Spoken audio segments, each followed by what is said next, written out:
नमस्कार दोस्तों, मैं अजय प्रकाश।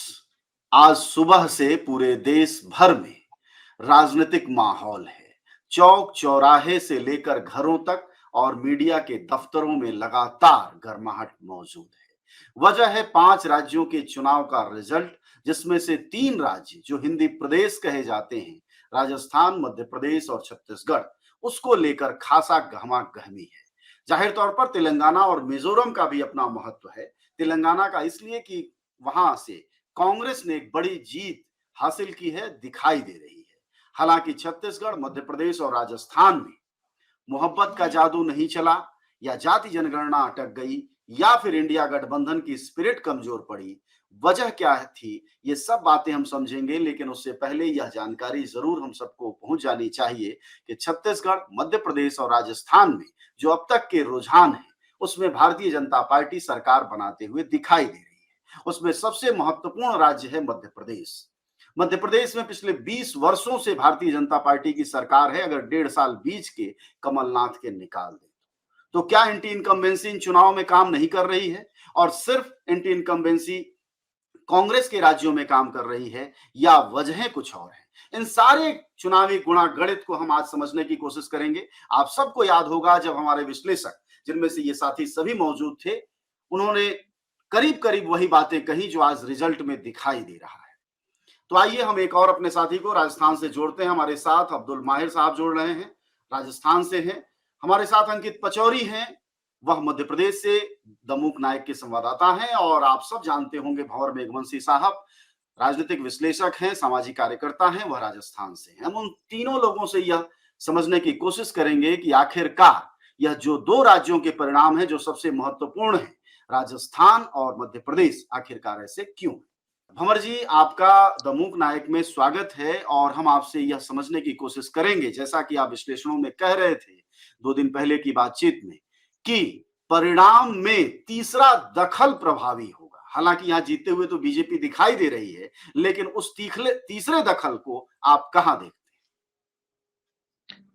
शुक्रिया अजय प्रकाश जी और मूक नायक का। हैं?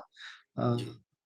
मेरा चुनाव से पहले से ही निरंतर ये कहना रहा कि कांग्रेस को अगर जीतना है राजस्थान, तो जी। उसे अपने कोर वोट का बिखराव रोकना होगा। और कोर वोट का बिखराव जिन वजहों से हो रहा था, वो वजह थी दलित, आदिवासी और मुस्लिम वोटों में जो बंटवारा हो रहा था, उसको लेकर के। और ये आसानी से अगर रोका जा सकता था, उसमें कोई बहुत बड़ी दिक्कत नहीं थी। उसके लिए जरूरी था कि जो राष्ट्रीय स्तर पर इंडिया गठबंधन बना, अगर उसी इंडिया गठबंधन को आप राजस्थान में स्थापित करते। अ, दक्षिणी राजस्थान का जो आदिवासी इलाका, वहां भारतीय आदिवासी पार्टी के लिए सीट छोड़ते, आप बसपा के लिए सीटें छोड़ते, आप कुछ सीटें आरएलपी के लिए छोड़ते, चंद्रशेखर की पार्टी को कुछ मौका देते, कम्युनिस्ट पार्टियों को मौका देते। जी बिल्कुल। लेकिन मुझे लगता है कि कांग्रेस ये समझ नहीं पाई, या उसने राजस्थान में ये करना उचित नहीं समझा। उसकी वजह से ये जो अब परिणाम आपको नजर आ रहे हैं, इसमें जरूर भाजपा को स्पष्ट बढ़त दिख रही है रुझानों में, और वो सरकार बनाने के करीब जा रही है। लेकिन कांग्रेस जिन सीटों पे हारी है, अगर उनका विश्लेषण किया जाएगा, जी। तो वहां वो पाएंगे कि वो उतने सीटों से हारे हैं जहां पर ये जो पार्टियां हैं, ये पार्टियां अपना परफॉर्मेंस दिखा रही थी। चाहे वो बाप भारतीय आदिवासी पार्टी हो, चाहे बाकी पार्टी हो। तो मुझे लगता है कि जो इंडिया गठबंधन की स्पिरिट की बात आपने कही, हम्म। अ, वो समझ जाना बहुत जरूरी था। और ये इसलिए भी समझना जरूरी था कि भाजपा का जो ये चुनाव था, उसमें प्रधानमंत्री स्वयं चेहरा थे। जी, जी, जी। और बीजेपी धर्म को बहुत प्रमुखता से राजस्थान में मुद्दा बनाए हुए थी। कांग्रेस जहां 7 गारंटियां और विकास और बहुत सारी बात कर रही थी, लेकिन बीजेपी निरंतर जी कन्हैयालाल हत्याकांड की बात कर रही थी, तुष्टीकरण की बात कर रही थी। यहां तक कि उनके उम्मीदवार पूरी तरीके से भगवा चोले पहन करके चुनाव प्रचार करते हुए दिखाई दे रहे थे। बिल्कुल। भंवर जी, और अब थोड़ा हम भाजपा पॉइंट के वाइज आपसे समझने की कोशिश करेंगे। इस जी, बात की भी चर्चा थी कि बाकायदा राजस्थान में बाबाओं को भी खड़ा किया गया और अलग-अलग जातियों के बाबाओं को। खैर एक बात जो आप कह रहे थे महत्वपूर्ण थी, कांग्रेस नहीं समझ सकी। तो अब तो लगभग रुझान और रिजल्ट आ रहे हैं। यह कांग्रेस का नहीं समझना, उसकी किस तरह की विचारधारात्मक और रणनीति के स्तर पर फेल्योर है, वह ज़रूर आप आज उद्घाटित करें क्योंकि अब तो आशंकाओं की कोई बात नहीं है। वह चूकें क्या हैं, वह भूलें क्या हैं? देखिए कांग्रेस को ये स्पष्ट रूप से संदेश था कि अ, उनकी सरकार के लिए एंटी इनकम्बेंसी नहीं है, लेकिन विधायकों और मंत्रियों के प्रति काफ़ी नाराज़गी है। तो वो एक मौका था उनके लिए कि वहां वो बदलाव करते टिकटों में, जो कि सारी बातचीत होने के बावजूद उन्होंने नहीं किया, और पहली चूक मैं समझता हूं कि इस लेवल जी, पे हुई। ये बहुत साफ तौर पे था कि उनके वोटों में बिखराव करने वाले कौन से एलिमेंट हैं और उनको किस तरीके से साथ लिया जा सकता है, और उसके लिए कोई ज्यादा कुछ करने की अलग से जरूरत नहीं थी, क्योंकि आपके पास एक प्लेटफॉर्म था इंडिया गठबंधन का।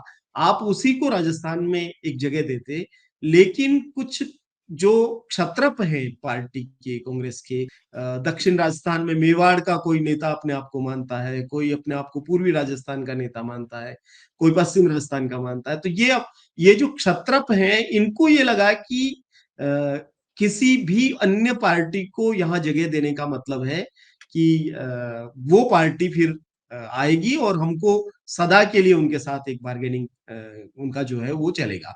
तो ये जो वीटो हुआ, जो टिकटों के बंटवारे के वक्त में सारे फीडबैक के बावजूद जो हमने बातें सुनी कि मेवाड़ में ये ना हो, इसके लिए सीपी जोशी साहब के कुछ बिल्कुल। बातें हैं, या सचिन पायलट साहब कुछ कह रहे हैं, या कोई और नेता कुछ कह रहा है।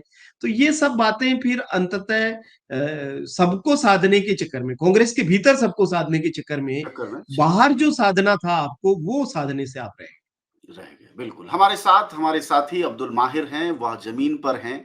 एक चीज़ भंवर जी कह रहे हैं अब्दुल कि सच जो अंदर को साध रहे थे, वह बाहर को मतलब जो इंडिया गठबंधन की स्पिरिट थी, जिसके लिए इंडिया गठबंधन बनाया गया, उसमें चूक गई कांग्रेस और उस चूक जाने में उन्होंने बताया कि कैसे वो कॉन्फिडेंस लेवल था, जो अंदर के ही नेता नहीं चाहते थे, दूसरे दलों को यानी बीएसपी को, आरएलपी को, कम्युनिस्ट पार्टी को, आजाद समाज पार्टी को शामिल किया जाए। क्या आप इसको जमीन पर देख पा रहे थे वहां?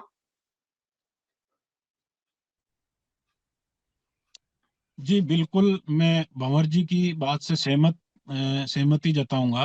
कहीं न कहीं जी, ये कांग्रेस से बड़ी चूक हुई है राजस्थान की अगर हम बात करें, तो राजस्थान में जो इंडिया गठबंधन का जो तय किए गए थे, उनको कहीं न कहीं कांग्रेस ने पीछे छोड़ा है। उनको जी, नज़रअंदाज किया है और उसका खामियाज़ा आज भुगतती नज़र आ रही है कांग्रेस, राजस्थान में बीजेपी बढ़त की ओर है। हुँ, अब तक के जो रुझान सामने आ रहे हैं, उसमें। हुँ, दूसरा अगर मैं पूर्वी राजस्थान की बात करूँ, तो पूर्वी राजस्थान में पिछली बार कांग्रेस एक तरफ़ा थी, वहाँ बीजेपी बहुत जी, पीछे थी, केवल 4 सीट पे सिमट के रह गई थी और जी, सचिन पायलट के बहाने, जैसा कि हुँ, पिछले दिनों सचिन पायलट के साथ जो भी हुआ कांग्रेस के अंदर, उसका इस बार गुर्जर मतदाताओं ने रोष व्यक्त किया और एक तरफ़ा बीजेपी की तरफ गए और उसका परिणाम भी देखने को मिल रहा है, हुँ, राजस्थान के अंदर। ऑल ओवर जी, कहीं न कहीं जैसे जो छोटे दल हैं, बहुजन समाज पार्टी है, आजाद समाज पार्टी है, आरएलपी है, बीटीपी और बीएपी जो कम्युनिस्ट पार्टी। पार्टियाँ हैं, जी। इनको भी हाँ, कम्युनिस्ट पार्टी है, इनको भी कहीं न कहीं कांग्रेस ने नेगलेक्ट किया है और उसका खामियाज़ा भुगतती नज़र आ रही है। जी। बिल्कुल। तो ज़ाहिर तौर पर यह जो नज़ारा दिखाई दे रहा है जिसमें कहा जा रहा था कि इतिहास रच देंगे अशोक गहलोत, यह जो एक चूक है और वो चूक मैं भंवर जी इसी रूप में देख पा रहा हूँ कि जो दलितों का वोट था, जो वंचित समाजों का वोट था, जो गरीबों और संघर्ष करने वालों का वोट था, उसी वोट में बीजेपी सेंध लगा गई या कहें कि कांग्रेस जो है गलत रणनीति के कारण नहीं आ पाई। इस बात को समझने के लिए जरा मध्य प्रदेश लिए चलते हैं आप सबको और हमारे साथ अंकित पचौरी हैं, वह लगातार ग्राउंड रिपोर्ट करते रहे, इन चीजों को बताते भी रहे, कल की भी उनकी रिपोर्टिंग में ये सारी चीजें नजर आई। तो आपको भी क्या लगता है कि इंडिया गठबंधन की जो स्पिरिट थी, बार बार मैं कह रहा हूं, जिसके लिए इंडिया गठबंधन बनाया गया, जिसमें कि समाजवादी पार्टी के मुखिया अखिलेश यादव को कमलनाथ ने अखिलेश वखलेश कहा। उसके बाद से जो स्प्रिट डाउन हुई और उसके बाद बीएसपी मैदान में, अखिलेश यादव मैदान में, कम्युनिस्ट पार्टियां वहां भी मैदान में, छत्तीसगढ़ में भी यही हाल है। आपका क्या कहना है? अजय जी, बिल्कुल ठीक है कि इंडिया गठबंधन जिस तरह से मध्य प्रदेश में काम करना था उस तरह से काम नहीं हुआ और अखिलेश यादव ने 7 सीटों की मांग चुनाव के पहले कांग्रेस से की थी कि उनको 7 सीटें मिलेगी और गठबंधन में ये चुनाव लड़ा जाएगा। हालांकि इस पूरे मामले में कांग्रेस ने किसी तरह की कोई प्रतिक्रिया नहीं दी और साथ ही सीटों का भी समझौता नहीं किया।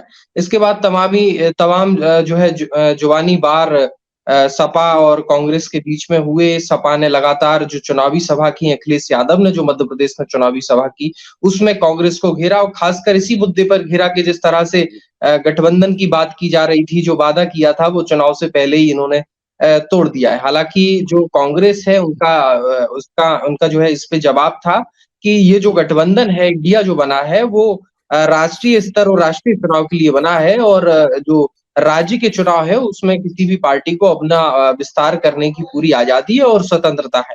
इसके साथ साथ एक दूसरी चीज भी देखने को मिल रही, जिस तरीके के रुझान मध्य प्रदेश में सामने आ रहे हैं, एक माहौल था कि एक लग रहा था कि सत्ता विरोधी लहर जो है चरम पर है मध्य प्रदेश में, लेकिन अब जो रुझान सामने आ रहे हैं उससे कहीं ना कहीं अब लग रहा है कि जो लाडली बहनों का एक बड़ा इम्पैक्ट मध्य प्रदेश में हुआ है और शिवराज सिंह चौहान जो दावा कर रहे थे कि लाडली बहनाओं का आशीर्वाद उनको मिलने वाला है, तो अब वो कहीं ना कहीं सच होते हुए दिखाई दे रहा है जिस तरीके के रुझान मध्य प्रदेश में आ रहे हैं। जी बिल्कुल, ये बात ठीक है, लेकिन इसके साथ साथ जैसे मैं सुन रहा था कई विश्लेषकों को कि वहां जो टिकटों का वितरण था उसमें कुछ गड़बड़ियां हुई, उसमें ऐतराज हुआ और उसमें कमलनाथ की बहुत चली। क्या इस वजह से भी असर पड़ा या फिर लाडली बहन और इंडिया गठबंधन और एक तरह का हिंदूकरण का जो मैसेज है वह हावी हुआ? ये बात मैं कहते हुए आपसे ये कहना चाहता हूं कि क्या संघ के लिए मध्य प्रदेश एक ऐसा राज्य बनता हुआ नजर आ रहा जैसा कि उत्तर प्रदेश और अब तक गुजरात था, वह तीसरा राज्य है जहां एंटी इनकम्बेंसी जैसी कोई चीज नहीं है 20 सालों के बावजूद। यह एक गंभीर बात है लोकतंत्र में और एक नया चलन भी है। जी बिल्कुल, 18 साल करीब जो है वो भाजपा की सरकार यहाँ पर बनी हुई है। लगातार एक ही चेहरा मुख्यमंत्री के रूप में देखने को मिला है, शिवराज सिंह चौहान ने ही पूरी बागडोर संभाली है। इसके बाद ये बड़ी बात बन जाती है और विषय भी बड़ा गंभीर है कि इतने सालों के सरकार के बाद भी किसी तरह की एंटी इनकम्बेंसी यहाँ पर दिखाई नहीं दे रही है। और अभी जो शुरुआती रुझान जो अभी दिखाए जा रहे हैं, करीब 6 राउंड यहाँ पर हो चुके हैं। 6 राउंड के बाद 161 और 60 सीटों पर भाजपा बढ़त बनाती यहाँ पे दिखाई दे रही। तो एक बड़ा आंकड़ा है क्योंकि 116 का बहुमत मध्य प्रदेश में जो है वो और उसके बाद जो है अब 160 तक अगर रुझान जाते हुए दिखाई दे रहे हैं, तो ये बिल्कुल साफ है कि जिस तरह का गुजरात भाजपा का एक गढ़ बना हुआ है, उसी तरह से मध्य प्रदेश में भी अब जो है उसको कह सकते हैं कि इतने साल सत्ता में रहने के बाद भी किसी तरह की एंटी इनकम्बेंसी का असर नहीं हो रहा है। साथ ही सीटों की बात पर अगर गौर करें तो जब कांग्रेस ने अपने प्रत्याशी घोषित किए थे तो तमाम वाद विवाद सामने आए थे। जो कांग्रेस के लोग थे वो अपने जिनको कैंडिडेटों को कांग्रेस ने टिकट दिया था उनका विरोध करते नजर आए थे। कुछ टिकट जो है कांग्रेस ने रिप्लेस भी इसके बाद किए थे, कई जगह पुतले फूके गए। जैसे एक उदाहरण दतिया का मैं आपको बता दूं, दतिया में नरोत्तम मिश्रा गृह मंत्री जो है वो बीजेपी से हैं, उनके खिलाफ पहले अवधेश नायक को वहां से उतारा गया था। फिर इसके बाद विरोध शुरू हुआ तो वो टिकट बदल के राजेंद्र भारती को दे दिया गया। तो ऐसे तमाम टिकट जो है कांग्रेस ने देने के बाद भी रिप्लेस किए हैं। तो कहीं ना कहीं टिकटों के बंटवारे को लेकर के एक मत कांग्रेस नहीं थी, क्योंकि जब विवाद शुरू हुए तो टिकटों को बदलना पड़ा। तो एक महत्वपूर्ण कारण ये भी हो सकता है कि जिस तरीके के रुझान दिख रहे हैं, हो सकता है कि कांग्रेस के अंदर ही आंतरिक कलह पैदा होगी, जिसके कारण कांग्रेस ने ही कांग्रेस को हराने का काम किया हो। दूसरी तरफ एक लाडली बहना एक बड़ा जो है सामने दिखाई दे रहा है रुझानों में कि लाडली बहना किस ओर गई होगी। पहले माना जा रहा था कि शायद लाडली बहना का जितना दावा बीजेपी कर रही है कि उनके वोट उनको मिले होंगे, उतना असर नहीं हुआ है। लेकिन अब रुझानों में लग रहा है कि लाडली बहनाओं का जो वोट है, लाडली बहना जो स्कीम है, वो पूरी तरह से शिवराज सिंह चौहान की सफल रही है। और वही कारण है कि चुनाव से पहले लाडली बहना योजना शुरू करने के बाद इस तरीके से भाजपा बढ़त दिखाई दे रही है। बल्कि अगर पिछले 2018 विधानसभा की बात करें तो करीब 109 सीटों पर भाजपा सिमट गई थी, लेकिन अभी रुझानों में 160 के पार दिखाई दे रही है। दिखाई बिल्कुल। और ये सब कुछ एक महत्वपूर्ण मतलब कहें कि मील का पत्थर साबित हो रहा है भाजपा के लिए कि जो भाजपा लगातार सरकार में है वह मध्य प्रदेश में लोगों के ऐतराज का विषय नहीं है। हम जरा सा इन सभी राज्यों में भंवर जी, खासकर राजस्थान, मध्य प्रदेश और छत्तीसगढ़, उत्तर भारत के ये तीनों राज्य वो राज्य हैं जहां की कमोबेश एक तरफ हिंदुत्व था और दूसरी तरफ जाति जनगणना का सवाल था। अगर हम सिर्फ राजस्थान की बात करें तो वहां घोषणा पत्र में भी शामिल किया गया। क्या जाति जनगणना की वजह से जाट और गुर्जर वोट कांग्रेस से खिसके हैं? क्या आप इस नजरिए से सहमत हैं या फिर जाति जनगणना से कुछ फायदा हुआ है इस नारे से, या समय पहले बिना तैयारी यह नारा दे दिया? देखिए, जाति जनगणना का जो मामला है वो दलितों और आदिवासियों को तो वैसे प्रभावित नहीं करता है, क्योंकि उनका वर्ग के लिहाज से पहले से ही गणना होती रहती है। जी। ये प्रभावित करता है ओबीसी को, और राजस्थान में ओबीसी चेतना उस रूप में कभी भी नहीं रही है। यहाँ पर ओबीसी की जातियां हैं, ओबीसी कोई वर्ग के रूप में नहीं है। और जो ओबीसी की जातियां हैं उसमें मूल ओबीसी जिसे कहा जाता है, वो जातियां लगभग 90% भाजपा के साथ है, कुछ तो 95% साथ में है। जी। और वो जातियां और भाजपा की पहचान इतनी एक में एक हो चुकी है कि वो जातियां भाजपा के बिना शायद सोचती भी नहीं है। अगर भाजपा को उससे निकाल दिया जाए तो उनको लगेगा कि शायद हम कुछ है ही नहीं। और जो बड़ी संख्या की जातियां हैं जिसमें जाट है, गुर्जर है, यादव है, ये वो समुदाय हैं जो मौका देख करके अपना राजनीतिक भागीदारी के लिए बार्गेनिंग करते हैं। आप जाति जनगणना का मुद्दा लाएं, आप कुछ और मुद्दा लाएं, उससे कोई फर्क नहीं पड़ता है। उनको कौन राज्य में भागीदारी दे सकता है, कहाँ वो जा सकते हैं, हवा देखते हैं, बहुत सारी चीजें देख के वो करते हैं। दूसरी बात ये है कि जाति जनगणना का जो मसला है वो घोषित तब हुआ जब सरकार को 1 महीना भी नहीं बचा। आप उस समय जब आचार संहिता लगने में 15 दिन बचा हुआ है, तब आप उसका आदेश जारी कर रहे हैं, तो वो कैसे जनता में जाकर के उसका असर करेगा? आपको अगर इस मसले पे आना था तो आप 6 महीने पहले आते, जाति जनगणना शुरू हो गई होती, और वो प्रक्रिया अगर वहां चल रही होती, उसमें कोई विरोध करता, कोई समर्थन करता, तो उसका एक नरेटिव बनता। तो जाति जनगणना केवल एक दिन की न्यूज बनी, और दूसरी बार वो तब मतलब चर्चा में आई जब उनके बिना घोषणा तैयारी पत्र में आई। उसको घोषित कर दिया गया घोषणा पत्र में, जी, जिसका कि मुझे नुकसान लगता है ही कि हुआ, कोई बहुत फायदा ही नहीं। एक एक एक मास्टर कार्ड उनके पास था, हम्म, उसको उन्होंने बिना किसी तैयारी के इस्तेमाल किया, और उसकी धार को और भौंतरा किया। बेहतर होता है कि उसको बनाए रखते और उसको लोकसभा के चुनाव के लिए इस्तेमाल करते। बिल्कुल। हमारे साथ विश्वदीपक जुड़ गए हैं, वरिष्ठ पत्रकार हैं, और अगर सुन पा रहे हैं विश्वदीपक तो वह मध्य प्रदेश की राजनीति के भी जानकार हैं। वैसे तो राष्ट्रीय स्तर पर पत्रकारिता करते हैं, लेकिन मध्य प्रदेश में जो रिजल्ट आया और जिस तरह का अनुमान पत्रकार लगा रहे थे विश्वदीपक, आखिरकार यह एंटी इनकम्बेंसी नाम की कोई चीज बीजेपी के मध्य प्रदेश राज्य में दिखती क्यों नहीं है? वजह क्या है? तमाम दिग्गज लगे रहे, तमाम विश्लेषण होते रहे। जी, आपको आवाज आ रही है मेरी? हाँ हाँ, बिल्कुल सुन पा रहा हूँ। सबसे पहले तो आप ये समझिए कि जो लोग भी जमीन पर काम कर रहे थे या देख रहे थे, उनको मोटा मोटा अंदाजा था कि मध्य प्रदेश का परिणाम इस तरह से आ सकता है। ऐसा नहीं है कि ये एकदम अप्रत्याशित है, और खास तौर से लाडली बहना योजना ने जबरदस्त काम किया है बीजेपी के पक्ष में।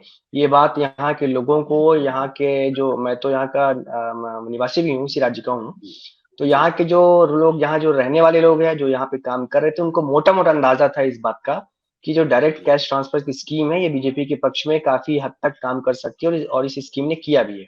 नंबर 1।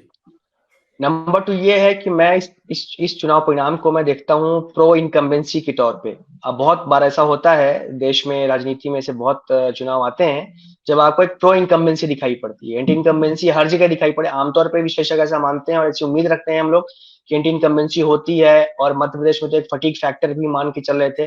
18-20 साल की सरकार है, शिवराज सिंह चौहान ही मुख्यमंत्री हैं, उन्हीं को देखते देखते तो जनता के बीच में फटीग फैक्टर भी होगा।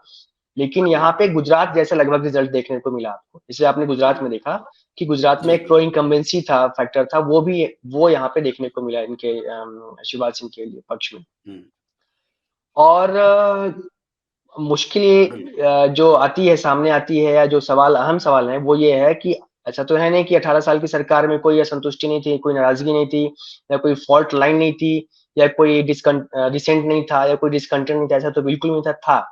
तो मुद्दा यह है कि जो विपक्ष की पार्टी है या पार्टियां हैं, खासतौर पे कांग्रेस पे सवाल खड़ा होता है कि वो इसको भुना क्यों नहीं पाती। मैं अभी सुन रहा था इनको, भंवर जी को, ये बहुत मुझे ऐसा लगता है कि गलतफहमी है ये लोगों को, कि कांग्रेस की सफलता का रास्ता उन्हीं तरीकों से मिलेगा उसको जो समाजवादी पार्टी या जो लालू यादव की पार्टी को, जैसे साउथ में डीएमके को मिल चुका है। ये बहुत बड़ी मेरे ख्याल से नासमझी होगी कि कांग्रेस अपनी स्ट्रेटजी को उसी लाइन पे बनाए। ये 20-30 साल पुरानी पॉलिटिक्स है ये, और 20-30 साल पुरानी इस पॉलिटिक्स करके जो लोग सत्ता तक पहुंच चुके हैं, कांग्रेस लगभग उसी पॉलिटिक्स को रिपीट कर रही है। जबकि हमारी परिस्थितियां, हमारी इकोनॉमी, हमारी राजनीति, हमारी सामाजिक चेतना, हमारी मीडिया, बहुत कुछ सारी कुछ चीजें बदल चुकी हैं, बहुत हद तक बदली। लिबरलाइजेशन के बाद, खासतौर से उदारीकरण के बाद से हमारे देश का जो सामाजिक राजनीतिक ताना बाना है वो बहुत तेजी से बदला है वो। तो उसको पुराने थोड़ा नए रास्ते देखने पड़ेंगे। और सबसे बड़ी बात है जो संगठन है, आपके पास संगठन नहीं है तो आप कुछ नहीं कर सकते। ये बात बार बार सामने आती है, चाहे 14 को चुनाव हो, 19 को चुनाव हो, और आज के जो रिजल्ट सामने आ रहे हैं, बाकी आगे भी यही देखने को मिलेगा जी। खैर, तो भंवर जी तो ये सारे फैक्टर मिल करके इस एंटी इनकम्बेंसी जी जो बात कह रहे थे, वो क्या उसे आप उसका कोई रिप्लाई करना चाहेंगे या हम लोग बातचीत को आगे बढ़ाएं? जी। नहीं, विश्व दीपक जी के विचार का बहुत स्वागत है। उनका अपना एक तरीका है विश्लेषण करने का। पर मुझे लगता है कि कांग्रेस के पास कोई और रास्ता नहीं है, क्योंकि वो क्या चीज करेगी, क्योंकि लिबरलाइजेशन, प्राइवेटाइजेशन और ग्लोबलाइजेशन तो वो लाई है, तो क्या उसके खिलाफ क्या बात करेगी। अंत में सामाजिक न्याय की राजनीति की तरफ वो जा सकती है, लेकिन समस्या क्या है कि उसके बड़े नेता सामाजिक न्याय की बात कर रहे हैं, आरएसएस के खिलाफ की बात कर रहे हैं, और उनके नेता किसी महाराज के कदमों में गिरे पड़े हैं और कावड़ लेकर के चल रहे हैं। तो आपके कहने और कथनी और करनी में इतना फर्क है कि जनता आपको देखती है और लोग फिर नहीं जुड़ पाते हैं। और इसीलिए ये जो वर्ग हैं, जो सामाजिक न्याय के जो समुदाय हैं, वो समुदाय छिटक चुके हैं। वो कोई आजाद समाज पार्टी या कोई भी पार्टी जो खड़ी हो रही है, आज भारतीय आदिवासी पार्टी को जन्मे हुए 1 साल नहीं हुआ, लेकिन पूरे दक्षिण राजस्थान में उन्होंने कांग्रेस को एक तरीके से मैदान और भाई पर एक चीज, एक करेक्शन मैं यहाँ करना चाहता हूँ कि मतलब लोकतंत्र की भलाई के लिए हम लोगों को अपनी इस जो इकोसिस्टम है उस सोच से बाहर निकल जाना चाहिए।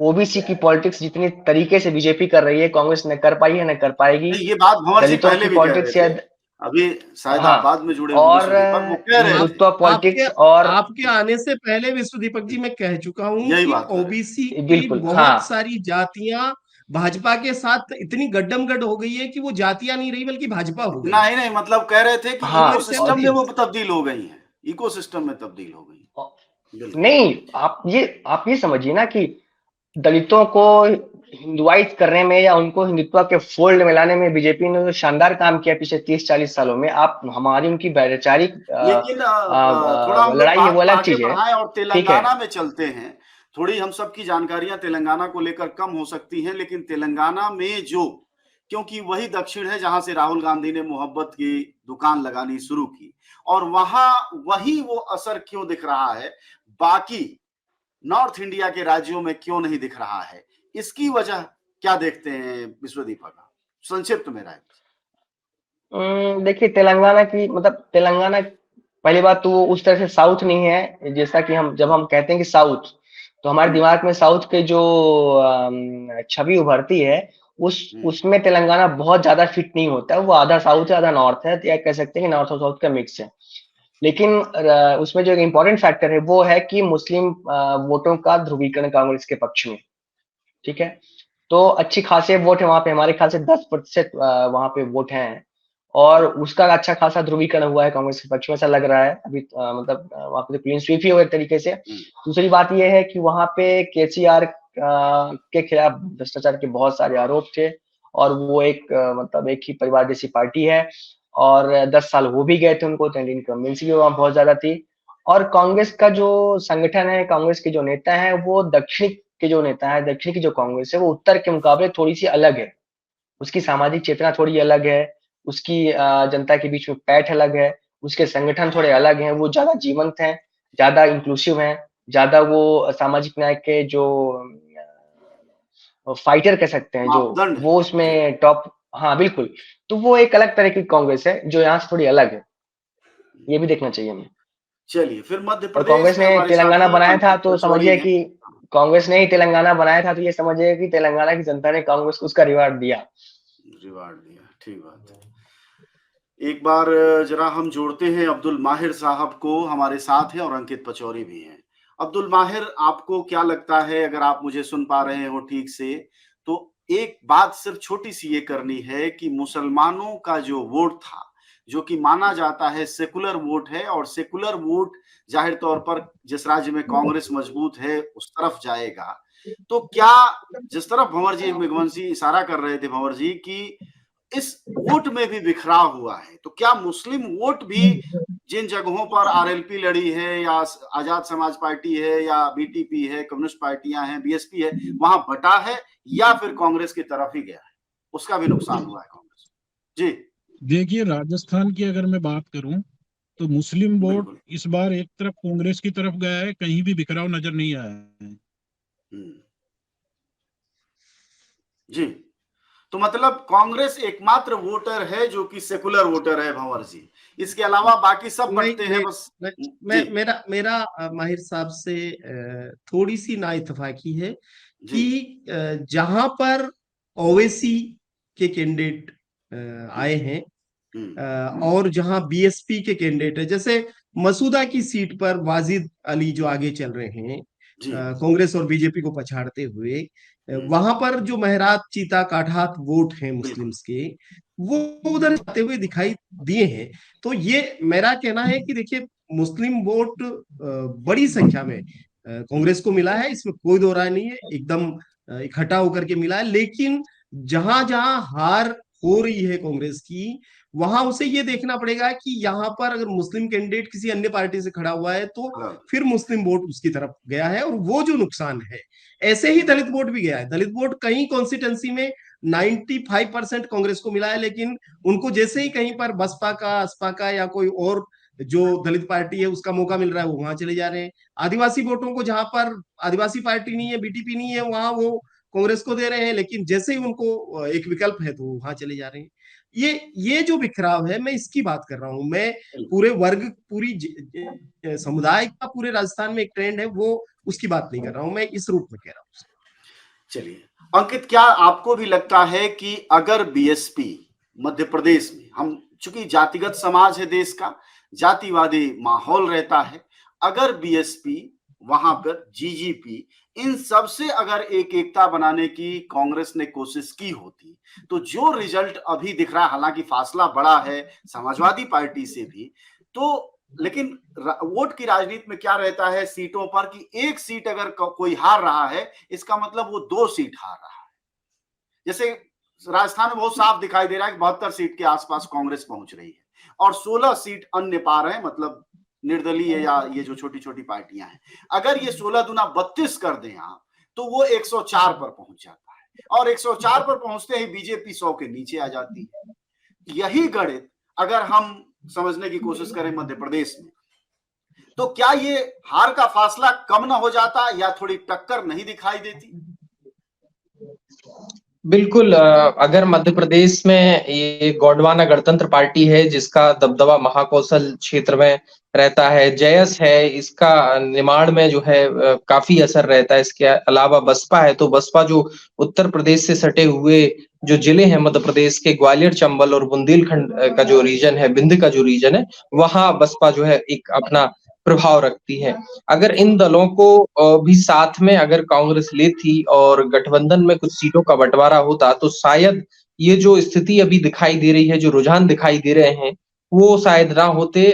कांग्रेस एक अच्छी पोजीशन में यहाँ पर आ सकती थी, एक अच्छी टक्कर देने के लिए सामने दिख सकती थी। लेकिन कुछ सीटों पर ऐसा भी रहा है कि जहां भाजपा और जो कांग्रेस के प्रत्याशी हैं, उनका जो वोट है वो कहीं न कहीं ये जो क्षेत्रीय दल हैं जैसे जीजीपी है या बसपा है, उन्होंने उनके वोटों को लिया है, जो कांग्रेस का वोट बैंक है, तो वहां से भी कुछ सीटें जो है वो भाजपा के खाते में जा रही। तो कहीं न कहीं बसपा हो या जीजीपी हो या जयस हो या फिर सपा हो, इन सभी पार्टियों के कैंडिडेट चुनाव में आने से, चुनाव मैदान में आने से जो है कांग्रेस को नुकसान हुआ है। नुकसान हुआ है। और छत्तीसगढ़ में भी करीब-करीब यही नजारा है भंवर जी। अगर छत्तीसगढ़ में जी। फिर वही समाजवादी पार्टी, आम आदमी पार्टी ने भी कहा, समाजवादी पार्टी ने भी कहा कि जैसे लोकसभा में आप कह रहे हैं कि इंडिया गठबंधन एक बड़ा अलायंस बनेगा, मोदी को हराना है, अगर राज्यों में भी हराना है तो इस अलायंस की जरूरत थी, जिसको कि बड़ी ताकत पूर्वक इनकार किया कांग्रेस ने, और सिर्फ इस लालच में कि अगर हम अपने दम पर बड़े राज्य जीत जाते हैं, खासकर मध्य प्रदेश, तो हम लोकसभा में ज्यादा मजबूत स्थिति में आएंगे। और ये हालत ये नजर नहीं आ रही है। विश्वदीपक, आपसे सवाल ये है कि क्या हमारे समय में जैसे कि राजनीति पिछले 10 वर्षों से दिखाई दे रही है, उसमें विपक्ष की जो राजनीति है, चाहे उसकी जो भी धारा है, मुख्य नेता इस समय विपक्ष के राहुल गांधी को कहते हैं मोहब्बत की दुकान चलाते हैं। उसके अलावा वह अन्य कोशिशें भी करते हैं। जातीय जनगणना का भी उन्होंने प्रश्न सबसे बुनियादी तौर पर रखा। मकसद यह था कि भाजपा धर्म की राजनीति करती है, हम मंडल थर्ड के जरिए इस तरह से आएंगे, सेकंड के जरिए। तो क्या यह फेल हो गया या अभी इसका रास्ता प्रशस्त बना हुआ है? कुछ चूकें हुई हैं, कुछ सिर्फ गलतियां हुई हैं। जी, मेरी आवाज आ रही है? हाँ हाँ, बोलिए। ओके, देखिए ऐसा है कि अगर आप ये कहें कि क्या मंडल टू जिसको कहा जा रहा है कि वो फेल हो गया, उसकी पॉलिटिक्स फेल हो गई, तो अभी से निर्णायक तौर पे तो नहीं कहा जा सकता, क्योंकि अभी बिहार बाकी है जहाँ पे इसकी जमीन है, काफी मजबूत जमीन है। उत्तर प्रदेश में भी इसकी जमीन है। पर मोटे तौर पे आप ये देखिए कि छत्तीसगढ़ और मध्य प्रदेश, जैसे यहाँ पे मैं एक फर्क बता रहा हूँ आपको कि हमारा जो दिल्ली का जो नैरेटिव है, या जो दिल्ली में जो मीडिया में लोग हैं, आप देखिए कि उसमें बहुतायत लोग बिहार के हैं, खासतौर से हिंदी मीडिया में, और बहुतायत लोग हैं उत्तर प्रदेश के। ठीक है। और मीडिया में एक डोमिनेंस आपको दिखता है सामाजिक न्याय को, तो खैर नाम तो उसका सामाजिक न्याय है, पर बेसिकली उसको मंडल उसके उसके उसके एक फेवर में आपको एक कैंपेन करने में आपको एक डोमिनेंस दिखेगा। आप देखिए मध्य प्रदेश की राजनीति और छत्तीसगढ़ की राजनीति यूपी और बिहार की राजनीति से थोड़ी सी अलग है, थोड़ी सी अलग आपको दिखाई पड़ेगी। यहाँ पे ना तो आपको उतना स्ट्रॉन्ग एक्सट्रीम कास्ट पॉलिटिक्स दिखाई पड़ेगी, ना ही उतनी स्ट्रॉन्ग एक्सट्रीम आपको हिंदुत्व पॉलिटिक्स दिखाई पड़ेगी। ये थोड़े से सॉफ्टर किस्म के यहाँ पे राजनीति, जातिगत राजनीति भी होती है, और धार्मिक राजनीति तो यहाँ पे बिल्कुल भी है ना के बराबर होती है, क्योंकि यहाँ पे वो इश्यूज नहीं है जो उत्तर प्रदेश में है, जो बिहार में है। तो यहाँ पे शायद इसलिए भी नहीं चल पाया। तो इसीलिए मैं कह रहा हूँ कि अभी इसका पूरे तरह से इसको खारिज करना बाकी है, क्योंकि अभी बिहार, उत्तर प्रदेश और दूसरे राज्य बाकी हैं। मोटे तौर पे ऊपर देखे तो आपकी ये बात सही लगती है कि ये मुद्दा चल नहीं पाया, या इसको ठीक से लोग भुना नहीं पाए, या ये मैसेज ठीक से कन्वे नहीं हो पाए। ये भी हो सकता है क्योंकि कम्युनिकेशन गैप है। और मध्य प्रदेश में तो धर्म की बड़ी राजनीति होती है, सारे बाबा वहीं पाए जा रहे हैं। भंवर जी, यही सवाल आपसे मैं दोहरा रहा हूं कि आखिरकार क्या इसको ढंग से पोज नहीं कर पाया विपक्ष, या इसकी समय सीमा समाप्त हो गई है? बहुजन एकता की जो कोशिश की जा रही है, वहां बीजेपी बार बार बढ़त में दिखाई दे रही है, क्योंकि उसके पास धर्म है और धर्म में सभी जातियां शामिल हैं। इसके पेचोखम में फंसी हुई है विपक्ष, खासकर कांग्रेस, जहां से उसकी हालत सांप छुछुंदर जैसी हो गई है। अगर यह मुद्दा न उठाए तब वह सवर्णों की, जातिवादियों की पार्टी हो जाती है, उठाए तो उन्हीं जातियों को लोग उन्हें वोट नहीं देते हैं। इस चक्रव्यूह को किस रूप में आप समझते हैं? देखिए, बहुजन का जो पूरा क्लबिंग है वो एक राजनीतिक नारा मात्र है। वो जमीन पे कोई बहुजन जैसा दिखता नहीं है। और वो सबसे बड़ा संकट है, क्योंकि जो जातियां ओबीसी की जातियां हैं और जिनकी वजह से ये पूरा सामाजिक न्याय की बात की जा रही है, दरअसल सामाजिक न्याय के जो चैंपियन हैं वो सारे के सारे दलित नजरिए से मैं देखूं तो वो सामाजिक अन्याय करने वाले जो लठैत लोग हैं, वो सामाजिक इस पूरी अन्याय चीज करने को, वाले लठैत। जी। जी बिल्कुल, तो वो लोग उसको झंडे को पकड़ करके आगे चल रहे हैं। तो मुश्किल अब ये बनती जा रही है कि जो समुदाय आपके साथ आने चाहिए और जिस जी। आपको जाति जनगणना के जरिए ये उम्मीद लगती है कि ओबीसी हमारे साथ आएंगी, वो ओबीसी अभी पूरी तरीके से धर्म की राजनीति में इन्वॉल्व है, और वो पूरी सांप्रदायिकता की और ये पूरा जो पॉलिटिक्स चल रहा है इसको वही ढो रही है पूरे तरीके से। तो ऐसी परिस्थिति में ओबीसी कैसे अपने आप को लिबरेट करेगी हिंदुत्व पॉलिटिक्स से, क्योंकि अभी तो वो गलबैया कर रही है और वो वहां पर खोज रही है कि उसके लिए क्या जगह हो सकती है। ये जो छोटे समूह है ओबीसी के, बड़े समूह तो बार्गेनिंग करके सत्ता में भागीदारी लेते हैं, और छोटे समूह जो है वो अपना उनको आप अगर बहुजन राजनीति के जरिए शूद्र कहेंगे और कहेंगे कि आप वर्ण व्यवस्था में वहां थे, वो वहां अपने आप को नहीं देखते हैं। वो अपने आप को ऊपर के वर्णों के साथ क्लबिंग करना चाहते हैं, और वो चाहते हैं कि उनको वो मान सम्मान और रिकॉग्नाइजेशन मिले। तो वो जो सामाजिक प्रतिष्ठा का जो भूख है, वो सामाजिक प्रतिष्ठा वाला मसला सामाजिक न्याय में कहीं न कहीं दिख नहीं रहा है, और वो ज्यादातर उधर जाते दिख रहे हैं, और हिंदुत्व के वहां पर उनको ज्यादा अच्छा दिखाई देता है, क्योंकि छोटी जाति के रूप में वो ना तो कभी बड़ा अपना प्रदर्शन कर पा रहे हैं, ना वो एमएलए जिता पा रहे हैं, ना कुछ चीज कर पा रहे हैं। लेकिन इसके जरिए वो अपने आप को दिखा पा रहे हैं, अपने आप को सुरक्षित महसूस कर रहे हैं, और कहीं न कहीं हिंदुत्व का जो अम्ब्रेला है उसके नीचे वो जातियां ज्यादा अपने को बेहतर पाती है, बजाय कि ये जो सामाजिक न्याय की बात करने वाले लोग उनको शूद्र बनाने पे जो तुले हुए हैं, वो उधर नहीं आ रहा है, वो नीचे नहीं जा रहा है, वो ऊपर की तरफ भाग रहा है। और ये कहीं न कहीं ये इस गुत्थी को सुलझाना होगा कांग्रेस को हिंदी पट्टी में। दक्षिण में एक अलग चीज है, वहां पेरियार की और द्रविड़ राजनीति है, वहां तो समझ में आता है ये सारी चीज। और विश्व दीपक जी जैसा कह रहे थे कि वो बिहार में वो नारा एक अलग रूप लेता है, लेकिन हिंदी पट्टी में ये बहुत मुश्किल है कि आप मध्य प्रदेश के, राजस्थान के, गुजरात के, हरियाणा के बंदे को या हिमाचल के बंदे को सामाजिक न्याय की शूद्र वाली राजनीति में कहीं नीचे ले जाए, वो संभव नहीं लग रहा है आज। शुक्रिया आप सबका बातचीत के लिए, धन्यवाद। हम आज समझने की कोशिश कर रहे थे अपने विश्लेषकों और अपने दमुक नायक के रिपोर्टरों के जरिए कि छत्तीसगढ़, राजस्थान, मध्य प्रदेश और साथ साथ तेलंगाना और मिजोरम में जो वर्डिक्ट जनता ने दिया है, जो जनता ने मत दिया है, उसका महत्व क्या है 2024 की राजनीति के लिए। उसके साथ साथ हम यह भी समझने की कोशिश कर रहे थे कि राजस्थान जैसा राज्य आखिर क्यों हारी बीजेपी, कांग्रेस, और मध्य प्रदेश जैसा राज्य जहां 20 सालों से बीजेपी है, वहां कांग्रेस क्यों नहीं शुरुआत कर पाई। उसकी वजह के मूल में जो बात समझ में आई वो यह है कि इंडिया गठबंधन की स्पिरिट को कांग्रेस ने कहीं न दरकिनार किया।